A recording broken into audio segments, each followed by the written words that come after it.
I'm standing on a hillside just south of Nelson City, where the highway runs out of the city, and looking west across the valley to a land development project over there, which is creating new urban land, large amount, 57 hectares, by removing the hills and loading them into the valleys and compacting what was the hills into the valleys to create the flat land.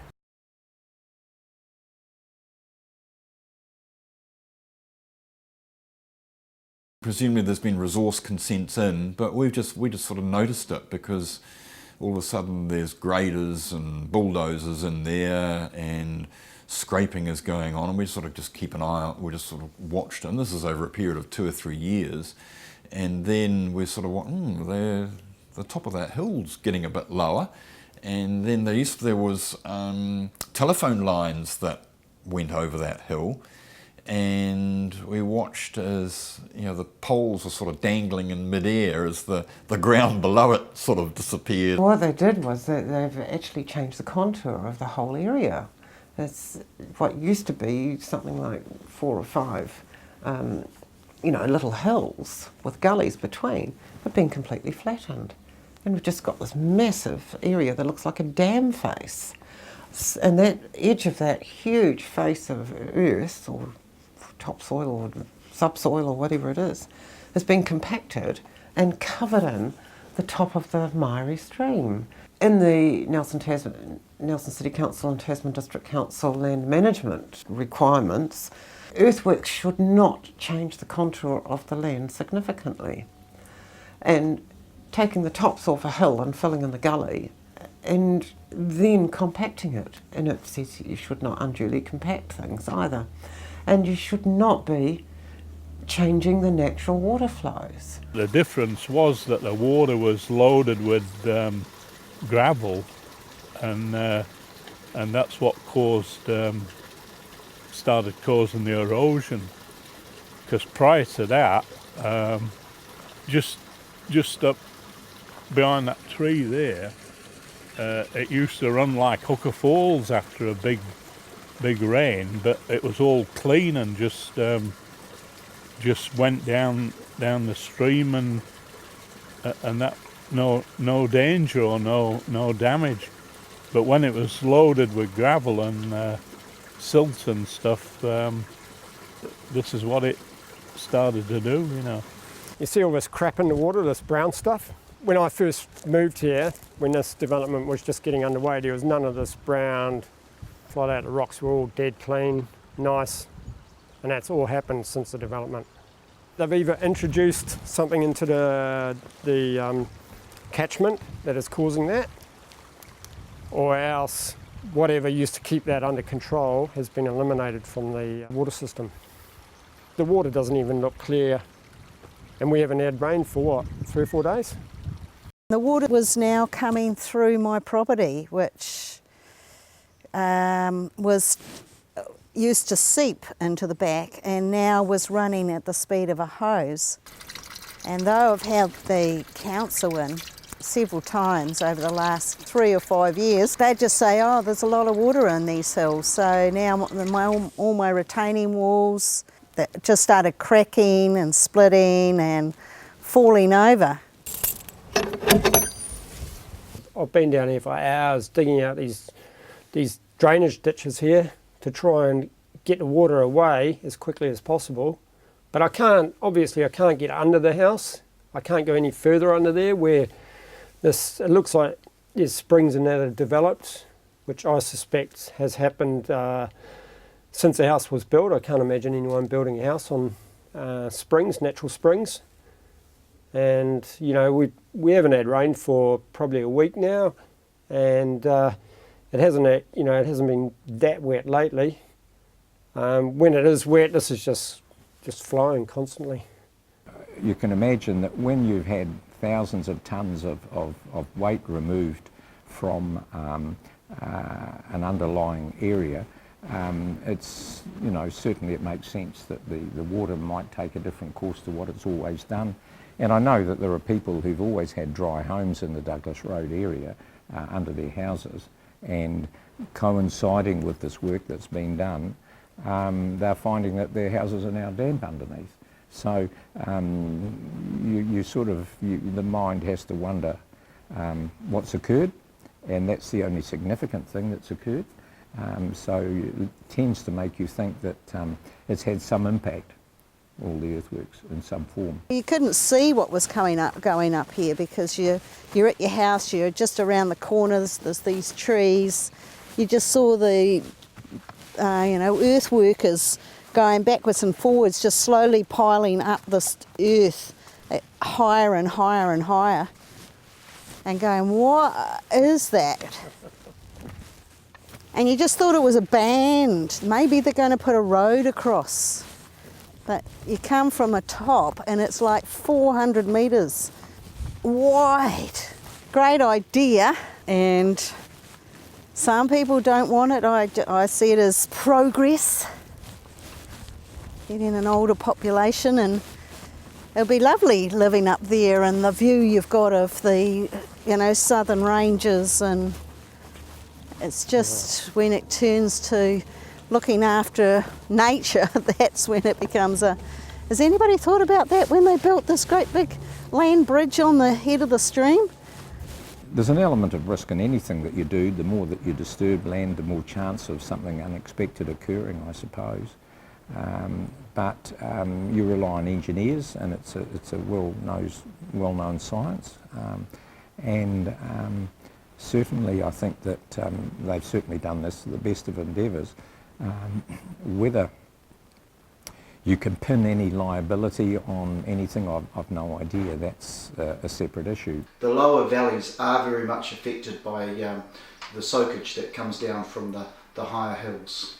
So it's quite likely that if work's been done above, particularly on the hilltops, and large bodies of water are retained in retention dams, that water then, that concentrated water, will soak down in that one particular concentrated spot.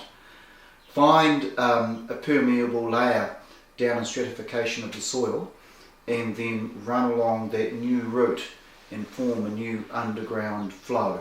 I've dug right down to clay, and so that there's no chance of water, actually runoff water from the groundwater on top of the surface of the soil running underneath the house. That's all completely getting captured, and I created all those drains. This is just stuff that's coming from underneath the house. And I think it's soaked down and sitting on top of the bedrock, and then worked its way down here, and this is the easiest way for it to get out. You do need to be extra careful, particularly if there's lots of residential properties below, and you're modifying or changing the stormwater flows and concentrating the stormwater flows, because that again is part of the Local Government Act, whereby the Local Government Act, it says that you are responsible if you concentrate a stormwater flow or redirect a stormwater flow and that causes damage to the person below you, then you share the liability of the mitigating, concentrating that flow and causing issues with those below you. Oh, they say it's nothing to do with them. They're not interested.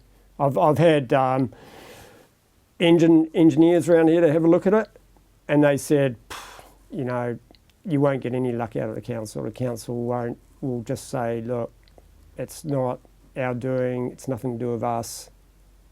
Engineers have told me you'd be wasting your time going to council and, taking up a fight against them. 20 metres or more of the stream appears to me to have been covered in, and so has the source of the stream, the Maire Spring, the spring that feeds the stream. Where's it gone? What's going to happen next? No one can tell me if it's actually buried under that dam face and will eventually cause a pocket and a collapse and downstream problems, or whether it's being piped into the stream. All I know is I have been told by the council that it will continue to contribute to the groundwater. If someone's modifying a watercourse, it's a consenting issue, because obviously a stream is a natural ecosystem, and one would have thought that when someone's consenting to modify a stream, then you'd be a requirement to have a certain minimum flow in that stream to preserve the ecology of that stream. Like, I'd be very surprised if someone got approval to modify a stream or a spring source for a stream, and then the stream flow was dramatically changed, because obviously that would turn a natural ecosystem, would change it dramatically. And you under the Resource Management Act, you have to mitigate the effects to the environment of your development. So that should be done. The Nelson land particularly, like we've got a lot of springs on our property here. If you imagine you've got a huge amount of weight of material that's been removed from the lower, the ground underneath it. And if you think about it, that there'll be fissures and waterways all the way through all this land if you go back to whenever it occurred. So much stormwater is going into that from the houses up the street, Maire Street and Douglas Road, and from the huge amount of catchment in the Tasman Heights development. But the Maire Stream is not listed as part of the council stormwater system. And it seems coincidental, but when we went to the council and brought up the fact that all the other urban streams in Nelson, or 11 of them, had flood modelling done 3 years ago, but nothing was modelled for the Maire Stream, and in fact it is the one that has been flooding. People have been flooded. One day, came home and it was running over the top of the concrete and filling up the downstairs. So I got the bar and just bashed a hole in the wall to let the water through, and then got in a builder who put a wee drain under the house, and he drops it just through that wall into a drain and takes it out to my stormwater. I was told that KB Quarries had applied for resource consent, and then before it were even probably considered or granted, they just steamed ahead on the earth moving and developing they wanted to do, and then they got caught and taken to court and paid $93,000. In the District Court at Nelson, 31st of May 2018. Notes of Judge B.P. Dwyer on sentencing. The defendants have pleaded guilty to these charges. The protection of the natural character of our estuaries and significant habitats of Indigenous fauna, as the Maire Stream was, are matters of national importance, and I am obliged to recognise that in exercising my sentencing function.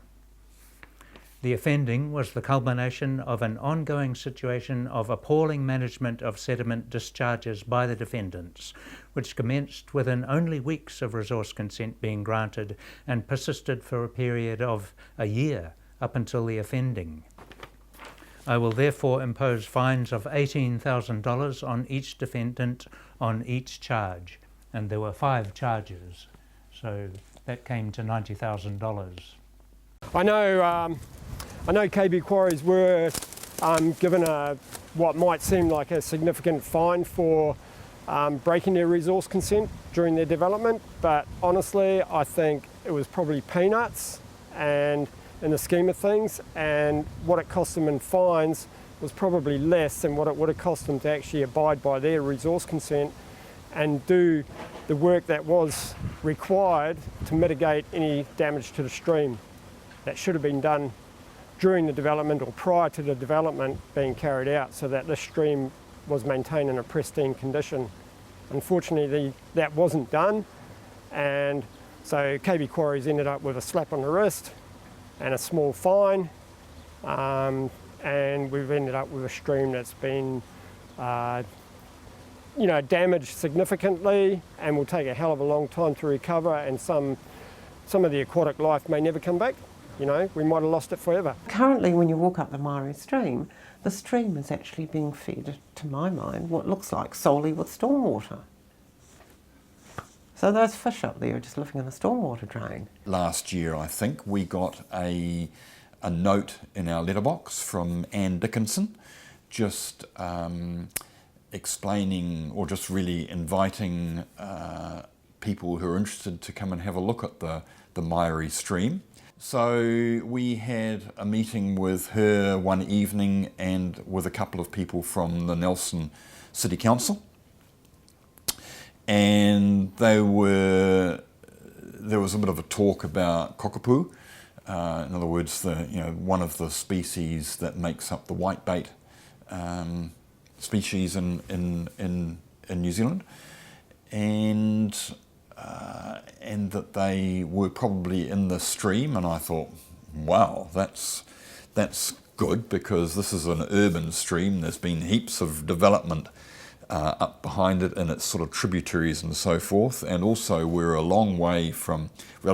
quite a long way from the sea. So the people from the council were quite informative, and their aim was really to get a sort of a community interest group, if you like, just to have a look at, just keep an eye on the stream and so forth. So that's what we've done. The cockapoo are a very ancient fish, and they don't have scales, so they're not very well protected from the runoff from urbanisation, because they gather the dust and the silt that comes down with urbanisation through the water stream, and it actually causes ulceration on their skin, and actually that kills them. So probably the second time we went up, Paul Fisher, he's an environmentalist with the City Council, he was able to point out to us one with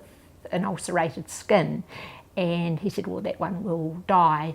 But the unfortunate thing is that's a mature cockapoo and is one of the breeding age. The banded cockapoo eggs, they tend to be, well, they're in clusters, and you can usually see the actual eyes of the embryos, the two little black dots. So in terms of the actual spawning habitat, what the banded cockapoo actually like is basically where there's actually the vegetation is overhanging. So this kind of bottom terrace along there would be like really perfect. The fish, they can go up like eels. They can climb into the grasses, and they like to get up at high water levels. And so then to look at the base of the grasses, and we're looking for little tiny, big as a pinhead, eggs, and they can lay as many as 100 eggs in a grouping. This is the first search that we've done for banded cockapoo spawning. In terms of the timing of the spawning, it's at the end of the spawning season. We've not found eggs during this event, but looking forward, there's a good potential to find them next year. So I went along to council and made a submission to the annual plan or the long-term plan, I've done both, and tried to get my point across that progress is not progress if you are making the lives of the people who live here worse. Why should we be penalised for someone wanting to make money out of a subdivision? And I know that increasing the subdivisions, increasing the houses, increase the rates take for the council. So obviously they're not against it. But why should that be to the detriment of those who are already living here? Any application that's put in, it's assessed by the council if it requires to be publicly notified. And the council, as the regulatory authority, has to make the decision, and that's the body that has the power to make the determination. And it really comes down to what the zoning of the land is. If they're doing something that's a permitted activity for that land, as in that it's zoned for residential development, they're complying with the rules of residential development, then they're permitted to be able to do that.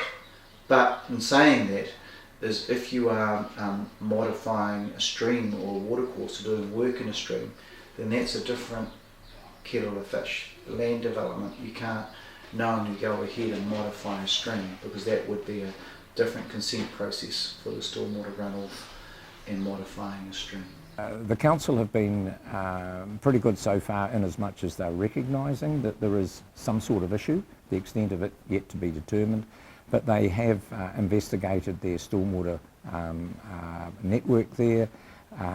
They've looked to see if there's any ordinary pressure water supply pipes that are leaking, and so that's been checked out.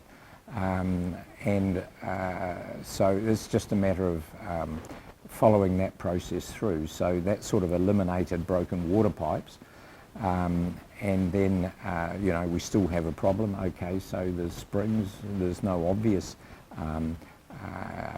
cause from a surface point of view. It's not as if they've had a major water supply pipeline that's been fractured in multiple positions. That's not been the case. So I think that it's just a matter of quietly progressing the logical sequences of investigation to see if we can find out a reason what's going on, and if we can find a reason, see what can be done to mitigate it and fix it. A lot of it is subcontracted out to specialist engineers, and so we're keen to see what they come up with. But where it might head from here, I really don't know. It's early days, but certainly it's now starting to be well documented, which is what you're doing right at the moment. And it'll be really interesting to see in years to come as to whether this is an issue that's even more widespread, or whether something hasn't been done as best it might. I've no idea. I've got an open mind on it.